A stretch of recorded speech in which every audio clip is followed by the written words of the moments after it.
Hello friends, welcome back to my channel success point. आप सबका success point पर स्वागत है।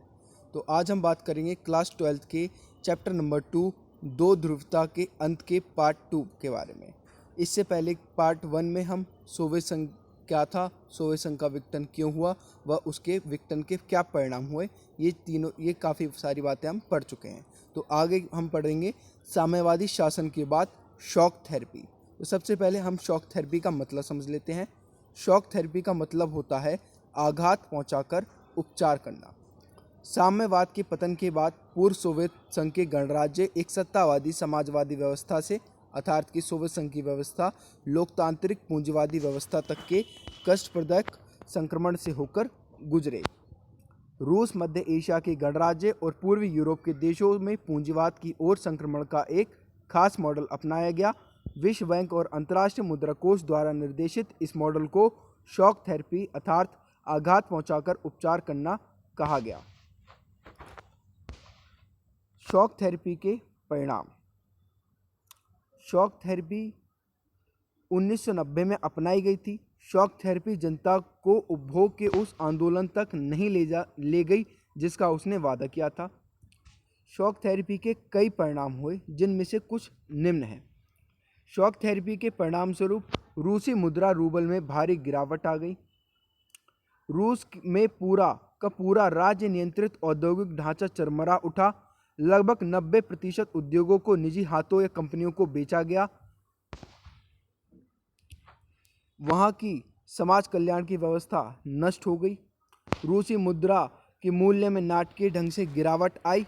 मुद्रास्फीति इतनी ज़्यादा बढ़ी कि लोगों की जमा पूंजी जाती रही। सामूहिक खेती की प्रणाली समाप्त हो गई और लोगों को खाद्यान्न की सुरक्षा समाप्त हो गई। रूस ने सन 1999 में वास्तविक सकल घरेलू उत्पाद 1989 की तुलना में कहीं नीचे था। वह शॉक थेरेपी के परिणाम स्वरूप वहाँ पर माफिया वर्ग अर्थात जरायम पेशा लोगों का भी उदय हुआ। इसके बाद में हमारी अगली हेडिंग आती है संघर्ष और तनाव। सोवियत संघ के विघटन के बाद काफ़ी जगह ऐसी थी जहाँ पर कई संघर्ष और तनाव की स्थिति बनी, जिनमें से सबसे पहले रूस के दो गणराज्य चेचनिया और दागिस्तान में हिंसक अलगाववादी आंदोलन चले। मध्य एशिया में तजाकिस्तान 10 वर्षों यानी 2001 तक गृह युद्ध की चपेट में रहा। पूर्वी यूरोप में चेकोस्लोवाकिया शांतिपूर्ण दो भागों में बंट गया। चेक तथा स्लोवाकिया नाम के दो देश बने। लेकिन सबसे गहन संघर्ष बाल्कन क्षेत्र के गणराज्य यूगोस्लाविया में हुआ। सन 1991 में के बाद यूगोस्लाविया कई प्रांतों में टूट गया और इसमें शामिल बोस्निया हर्जेगोविना, स्लोवेनिया तथा क्रोएशिया ने अपने को स्वतंत्र राष्ट्र घोषित कर दिया। मध्य एशियाई गणराज्यों में हाइड्रोकार्बनिक पेट्रोलियम संसाधनों का विशाल भंडार मौजूद है। इसके अलावा यूक्रेन, किर्गिस्तान तथा जॉर्जिया में मौजूदा शासन को उखाड़ फेंकने के लिए कई आंदोलन चले। इस सब के बाद में अज़रबैजान का एक प्रांत नगोर्नो कराबाख है। यहाँ के कुछ स्थानीय अर्मेनियाई अलग होकर अर्मेनिया से मिलना चाहते थे। जॉर्जिया में दो प्रांत स्वतंत्रता चाहते थे और गृह युद्ध लड़ रहे थे। ये सारी विघटन के बाद में संघर्ष व तनाव की स्थिति वहाँ पर उत्पन्न हुई। इसके बाद में हमारी अगली हेडिंग आती है भारत और सोवियत संघ के संबंध। सबसे पहले हम भारत और सोवियत संघ के संबंध पढ़ेंगे, जो यहाँ पे ब्रैकेट में दे रखा है। तो शीत युद्ध के दौरान भारत और सोवियत संघ के संबंध बहुत गहरे थे। इससे आलोचकों को यह कहने का अवसर भी मिल गया कि भारत सोवियत खेमे का हिस्सा था। इस दौरान भारत और सोवियत संघ के संबंध बहुत बहुआयामी थे। अब संबंध में सबसे पहले आर्थिक संबंध जो थे, सोवियत संघ ने भारत के सार्वजनिक क्षेत्र की कंपनियों की ऐसे वक्त में मदद की थी जब ऐसी मदद मिल पाना बहुत मुश्किल था। सोवियत संघ ने भिलाई, बोकारो और विशाखापट्टनम के इस्पात कारखानों तथा भारत हेवी इलेक्ट्रिकल्स जैसी मशीनरी संयंत्रों के लिए आर्थिक और तकनीकी सहायता दी थी। भारत में जब विदेशी मुद्रा की कमी थी तब सोवियत संघ ने रुपये को माध्यम बनाकर भारत के साथ व्यापार किया। राजनीतिक, सोवियत संघ ने कश्मीर मामले पर संयुक्त राष्ट्र संघ में भारत के रुख को समर्थन दिया। सोवियत संघ ने भारत के संघर्ष के गाढ़े दिनों खासकर 1971 के पाकिस्तान के युद्ध के दौरान मदद की। भारत ने भी सोवियत संघ की विदेश नीति का अप्रत्यक्ष लेकिन महत्वपूर्ण तरीके से समर्थन किया था। सैन्य भारत को सोवियत संघ में ने ऐसे वक्त में सैनिक साजो सामान दिए जब शायद ही कोई देश अपनी सैन्य टेक्नोलॉजी भारत को देने के लिए तैयार था।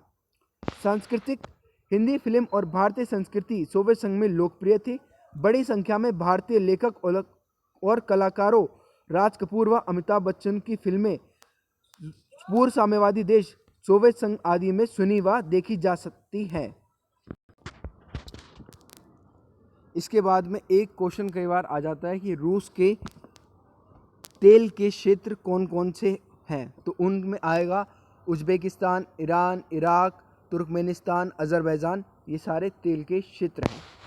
इसके बाद में पूर्व साम्यवादी देश और भारत ने साम्यवादी रह चुके सभी देशों के साथ अच्छे संबंध कायम किए हैं, लेकिन भारत के संबंध रूस के साथ सबसे ज़्यादा गहरे हैं। भारत की विदेश नीति का एक महत्वपूर्ण पहलू भारत का रूस के साथ संबंध है। भारत रूस संबंधों का इतिहास अपनी विश्वास और साझे हितों का इतिहास है। भारत रूस के आपसी संबंध इन देशों की जनता की अपेक्षाओं से मेल खाते हैं। भारतीय हिंदी फिल्मों के नायकों में राज कपूर से लेकर अमिताभ बच्चन तक रूस और पूर्व सोवियत संघ के बाकी गणराज्यों में घर घर जाते हैं। आप इस क्षेत्र में हिंदी फिल्मी गीत बजते सुन सकते हैं और भारत यहाँ के जनमानस का एक अंग है। रूस और भारत दोनों का सपना बहुध्रुवीय विश्व का है। 2001 के भारत रूस सामरिक समझौते के अंग के रूप में भारत और रूस के बीच 80 द्विपक्षीय दस्तावेजों पर हस्ताक्षर हुए। भारत को रूस के साथ अपने संबंधों के कारण कश्मीर, ऊर्जा आपूर्ति, अंतर्राष्ट्रीय आतंकवाद से संबंधित सूचनाओं के आदान प्रदान, पश्चिम एशिया में पहुंच बनाने तथा चीन के साथ अपने संबंधों में संतुलन लाने जैसे मसलों में फ़ायदे हुए हैं।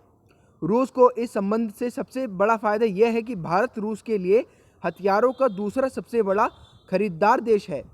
भारतीय सेना को अधिकांश सैनिक साजो सामान रूस से प्राप्त होते हैं। चूँकि भारत तेल के आयातक देशों में से एक है, इसलिए भी भारत रूस के लिए महत्वपूर्ण है। उसने तेल के संकट की घड़ी में हमेशा भारत की मदद की है। भारत रूस से अपने ऊर्जा आयात को भी बढ़ाने की कोशिश कर रहा है। ऐसी कोशिश कजाकिस्तान और तुर्कमेनिस्तान के साथ भी चल रही है। इन गणराज्यों के साथ सहयोग के अंतर्गत तेल वाले इलाकों में साझेदारी और निवेश करना भी शामिल है। रूस और भारत की परमाणु योजना के लिए भी महत्वपूर्ण है। रूस ने भारत के अंतरिक्ष उद्योग में भी जरूरत के वक्त क्रायोजेनिक रॉकेट देकर मदद की है। भारत और रूस विभिन्न वैज्ञानिक परियोजनाओं में भी साझेदार हैं।